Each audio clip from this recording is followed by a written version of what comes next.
आप सभी का बहुत बहुत नमस्कार करेंगे न्यूज 21 में आप सबके साथ मैं ऋतिका पांडे। हमारे उत्तराखंड हमारा स्पेशल बुलेटिन देख रहे हैं। नैनीताल की खबरों से शुरुआत कर लेते हैं। जब बात करेंगे नैनीताल जिले में भवाली अल्मोड़ा स्थित कैची धाम में सुप्रसिद्ध गायक विशाल मिश्रा ने पहुंचकर नीम करोली बाबा के दर्शन कर आशीर्वाद लिया है। उन्होंने कहा है कि कैची धाम तक पहुंचने में किसी प्रकार की यातायात समस्या नहीं हुई और श्रद्धालुओं के लिए बेहतर व्यवस्थाएं की गई हैं। गायक ने पुष्कर सिंह धामी के नेतृत्व में उत्तराखंड सरकार और पुलिस प्रशासन की व्यवस्थाओं की सराहना की। इस दौरान उन्होंने पुलिसकर्मियों का उत्साह बढ़ाने के लिए अपने लोकप्रिय गीत संदेशे आते हैं कि कुछ पंक्तियां भी गायी।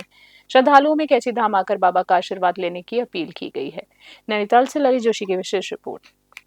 डोईवाला से अगली खबर देख रहे हैं, जहां बात करेंगे डोईवाला में मार्च महीने के अंत को देखते हुए विद्युत विभाग ने राजस्व वसूली अभियान तेज कर दिया है। उपखंड क्षेत्र में विभाग की 3 टीमें अलग अलग इलाकों में जाकर बकायेदार उपभोक्ताओं से बिजली बिल की वसूली कर रही हैं। जिन उपभोक्ताओं द्वारा बिल जमा नहीं किया जा रहा है उन्हें विद्युत कनेक्शन उनके काटे जा रहे हैं। उपखंड अधिकारी गिरिराज सिंह स्वयं टीम के साथ क्षेत्र में अभियान की निगरानी कर रहे हैं। उन्होंने बताया है कि यह कार्रवाई लगातार जारी रहेगी और उपभोक्ताओं से अपील की गई कि वे जल्द से जल्द अपना बकाया बिल जमा कराएं ताकि किसी प्रकार की परेशानी ना हो। डोईवाला से आशीष यादव की रिपोर्ट।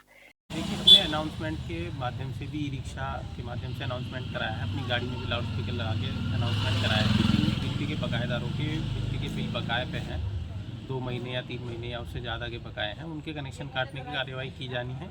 और अब हमारा मार्च चल रहा है, तो मार्च में तो सारा राजस्व वसूली करनी होती है, तो उसी के अगेंस्ट कनेक्शन की कार्यवाही चल रही है। आज भी हमने 17-18 कनेक्शन अभी तक काट दिए हैं और मोटोबिलिटी शाम तक 30-35 कनेक्शन और काटे जाएंगे। और ब्लॉक अभी मेरे सब डिवीजन में डोईवाला में हमने 3 टीमें लगा रखी हैं डिस्कनेक्शन के लिए, तो डिस्कनेक्शन की कार्यवाही की जा रही है। जो जमा कर रहे हैं साथ के साथ हम रसीद भी कटवा रहे हैं। अगर कोई जमा कर देते हैं तो साथ के साथ जोड़ने की कार्यवाही भी हो रही है। सर, उपभोक्ता से मेरी यही अपील है कि एक जो परेशानी होती है बिजली का कनेक्शन काटने के लिए, हमें भी परेशानी होती है और कटने के बाद आपको भी परेशानी होती है, तो उस परेशानी से बचने के लिए समय से अपनी बिजली का बिल जमा करें ताकि किसी हरिद्वार से अगली खबर देख रहे हैं, जहां हरिद्वार के बहादुराबाद क्षेत्र में अवैध रूप से प्लास्टिक गलाने वाली इकाइयों पर उत्तराखंड पॉल्यूशन कंट्रोल बोर्ड ने सख्त कार्रवाई की है।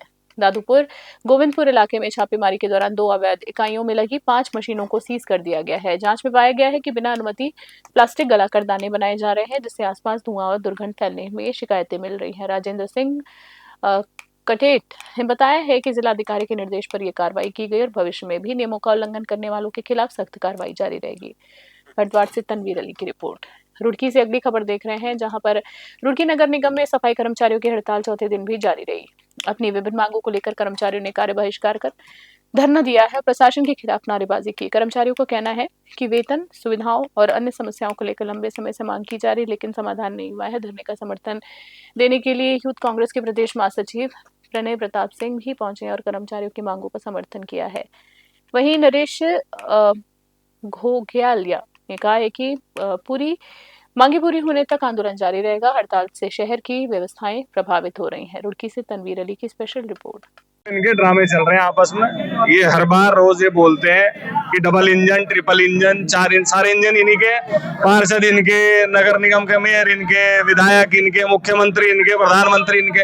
अगर उसके बाद भी इन्हें ज्ञापन या पत्राचार करना पड़ रहा है तो ये सबका बेवकूफ बना रहे, ये सबका बेवकूफ बना रहे। टोटल जो भी जायज मांगे इन्हें बिठाया जाए, उनको प्रस्ताव में पारित करा जाए और लागू भी करा जाए, क्योंकि ये सरकार सिर्फ दिखावे की सरकार है। ये पास कर देगी फिर काम नहीं करने की। जैसे हमारे शहर में बहुत सारे ऐसे काम हैं जो घोषणा कर देते हैं बट होते नहीं है। तो इनकी डिमांड बहुत हद तक जायज है और मैं इनकी डिमांड में आज इन्हें सुझाव भी दे रहा हूँ।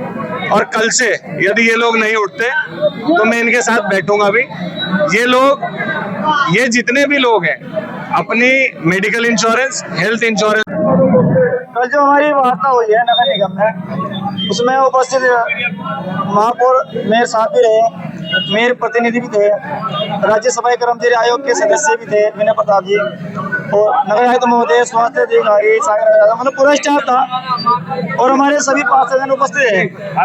हमारे कर्मचारी थे, बुलाया गया था। थोड़ी देर बैठते सार हमने एक सवाल करा नगर आयुक्त महोदय ने, जैसे कि परसों 10 तारीख में एक मीडिया के माध्यम से हमने सुना कि हाथी चलता है तो कुत्ते भौंकते हैं जानवर। वो शब्द हमारे मान सम्मान में ठेस पहुंचा। वाल्मीकि समाज को एक अपमानित शब्द बोला गया। वैसे कल नगर आयुक्त महोदय ने कल सॉरी बोला, माफी मांगी है। ठीक है, गलती हो जाती है, लेकिन भी समाज को ठेस पहुंची, क्योंकि हम नगर के वासी हैं, वोटर भी हैं, यहाँ पे सरकार के वोटर भी हैं। भराड़ीसेन से खबर देख रहे हैं। भराड़ीसेन विधानसभा सत्र के दौरान कुपोषण के मुद्दे पर सियासत तेज हो गई है। कांग्रेस विधायक काजी नजामुद्दीन ने आर्थिक सर्वेक्षण के आंकड़ों का हवाला देते हुए सरकार को घेरा। उन्होंने कहा है कि रिपोर्ट के 329वें पेज के अनुसार वर्ष 2022 में 932 बच्चे कुपोषित थे, जो 2026 में बढ़कर 2998 हो गए हैं। उन्होंने केंद्र सरकार की रिपोर्ट का जिक्र करते हुए कहा कि उत्तराखंड में 5 साल से कम उम्र के 25% बच्चे, 15 से करीब 49 वर्ष की 56% महिलाएं कुपोषित हैं। वहीं उनकी टिप्पणी पर संसदीय कार्य मंत्री व्यक्तिगत प्रतिक्रिया के बाद सदन में सियासी विवाद भी तेज हुआ। ये सुनिए, हाँ, तो मैं उससे हट नहीं रहा हूँ, मैं हट नहीं रहा हूँ। मैंने कहा और मैं उत्तराखंड में अभी सर्वेक्षण रिपोर्ट पेश की उत्तराखंड सरकार ने, और आपके पास भी होगी वो कॉपी या नहीं होगी, आर्थिक सर्वेक्षण की। उसका पेज नंबर 329 देख लेना, पेज नंबर 329। अति कुपोषित बच्चे 2022 में है 9,952 और 2025-26 में है 2,978। कितने गुना हो गए? भराड़ीसेन से अगली खबर देखकर भराड़ीसेन में विधानसभा सत्र के दौरान रुद्रपुर में विधायक शिव अरोड़ा ने राज्य में जनसंख्या नियंत्रण कानून लागू करने की मांग उठाई। उन्होंने कहा कि उत्तराखंड में समान नागरिक संहिता यूसीसी उत्तराखंड की तरह जनसंख्या नियंत्रण कानून भी लाना चाहिए। अरोड़ा ने सदन में प्रस्ताव रखते हुए कहा है कि जिन परिवारों के 3 से अधिक बच्चे हैं उन्हें सरकारी ration, Ayushman card, gas cylinder सहित अन्य सरकारी सुविधाओं से वंचित किया जाए। उन्होंने कहा कि राज्य में डेमोग्राफी परिवर्तन को रोकने और सांस्कृतिक पहचान को सुरक्षित रखने के लिए सरकार को ठोस कदम उठाने होंगे, क्योंकि बढ़ती आबादी से संसाधनों और बजट पर दबाव बढ़ रहा है। देखिए, मैं उस परिवार से आता हूँ जिसने विभाजन के दर्द को झेला। बचपन से हम अपने दादाजी से, अपने पिता से कहानियां सुनते आ रहे हैं कि जब वर्ग विशेष की आबादी बढ़ती है तो किस प्रकार के विभाजन होते हैं, किस प्रकार की हत्याएं होती हैं, किस प्रकार गांव के गांव जलाए जाते हैं, मंदिरों का विध्वंस होता है।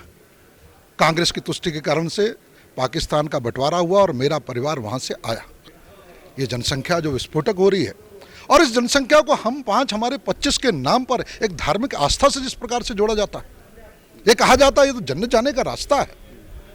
इस उत्तराखंड के अंदर जहां पहले 2011 में 14% आबादी थी, आज 18% आबादी हो जाती है। पश्चिम बंगाल और केरल में जहां 2% से कम प्रति 10 वर्ष एक वर्ग विशेष की आबादी बढ़ रही है, उत्तराखंड में 2% से भी अधिक वर्ग विशेष की आबादी बढ़ती चली जा रही है।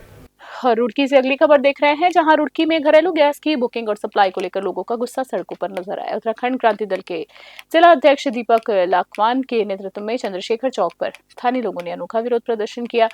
प्रदर्शनकारियों ने सिर पर गैस सिलेंडर रखकर सरकार को गैस एजेंसियों के खिलाफ नारेबाजी की। लोगों का आरोप है कि गैस बुकिंग के बाद कई दिनों तक सिलेंडर नहीं मिल रहा है, जिससे परिवारों को परेशानी हो रही। प्रदर्शनकारियों ने चेतावनी दी गई और जल्द समस्या का समाधान नहीं हुआ तो आंदोलन को और तेज किया जाएगा। रुड़की से तनवीर अली की स्पेशल रिपोर्ट। बुकिंग नहीं हो रही भाई साहब, हम गैस बुकिंग कराने के लिए जैसे बुकिंग कराई तो उन्होंने मना कर दिया, वो लाइन ही नहीं चल रही, गैस की लोगों की बुकिंग बंद हो गई। तो मैंने कहा भाई इस खाली सिलेंडर को बेचने चले।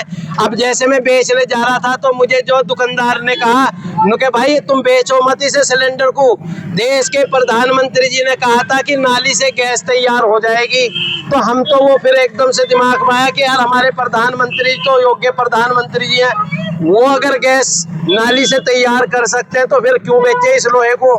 तो हम आज वो फॉर्मूला पूछने आए हैं। हमारा देश के प्रधानमंत्री नरेंद्र मोदी जी, विश्व गुरु जी से पूछना यह है कि भारत आज गैस के संकट से जूझ रहा है, भारत की जनता जूझने लगी है। रुड़की शहर में बहुत लंबी लंबी लाइनें केवाईसी के लिए लग रही हैं, लोगों की बुकिंग नहीं हो रही।